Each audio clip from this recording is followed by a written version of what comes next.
it was 76 degrees with clear skies.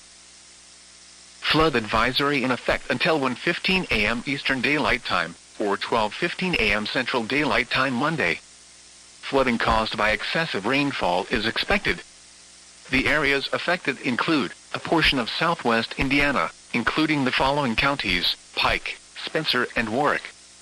The hazardous conditions are expected until 1:15 a.m. Eastern Daylight Time, or 12:15 a.m. Central Daylight Time.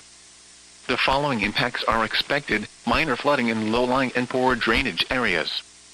Additional details, at 10:10 p.m. Eastern Daylight Time, or 9:10 p.m. Central Daylight Time, Doppler radar indicated heavy rain due to thunderstorms.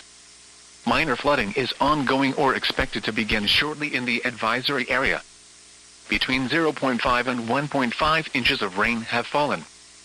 Some locations that will experience flooding include Evansville, Boonville, Newburgh, Chandler, Dale, Lineville, Folsomville, Santa Claus, Elberfeld, Tennyson, Gentryville, and Spurgeon.